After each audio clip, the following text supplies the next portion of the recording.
Hey everybody, Matt here with SalesChain University. In this video, we're going to define a couple of pieces of vocabulary before we start a section of this training series on tasks and task actions. With so many pieces of vocabulary to throw around, I want to make sure that we're speaking in the same idiom as I start to describe different processes within this section. At the top of the list is the word task.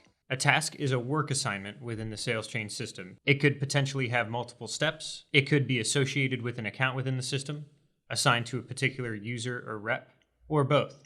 For example, a follow-up call with a particular customer that you met this week. Say we met somebody from an account called Dan's Bagels this week. That account has a follow-up task. That task is both assigned to me as a sales rep and associated with the Dan's Bagels account.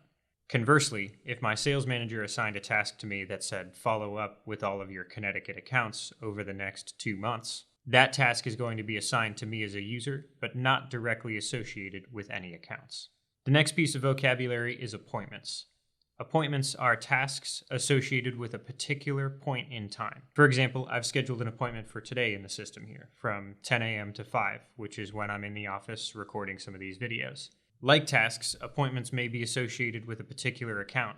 With an appointment, I can add additional contacts from within my company or from within my accounts. Then that appointment will be associated with a number of individual users, along with being associated with that account. The next term is task action. One other word that's worthy of mention is activity. Activity is any user action taken within the system regarding an account. So this serves as kind of an umbrella to encompass tasks, notes, the completion of tasks, the completion of follow-up calls, entering additional contacts. Any user action in relation to an account is qualified as an activity. A task action represents a potential step to be completed within a task. If a task has multiple steps, this may be just one step in a chain of many. Task actions are logged within the system in activity reports.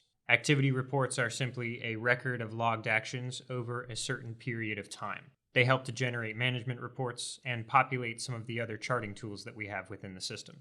The next thing we'll talk about is bulk task actions, or notes. This is a task or note that's applied to a group of records.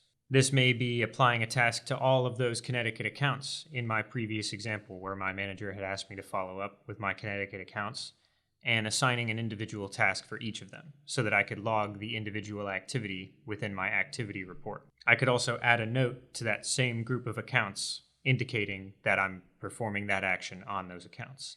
The final piece of vocabulary we'll talk about is quick tasks or quick notes. These are abbreviated tasks or notes that we can create on the fly, maybe something that you create from your mobile platform or when you're short on time or when you're at the tail end of a meeting. That can be followed up upon and expanded on later. With all these pieces of vocabulary in mind, we're ready to move on with the how-tos of basic actions and activity in the next few videos. If you learned something in this video, please hit that subscribe button down below and enable the bell icon to get notifications when we post new tutorial how-to videos like this. SalesChain is on Facebook and LinkedIn. Be sure to give us a like and a follow on those platforms to stay up to date with company information.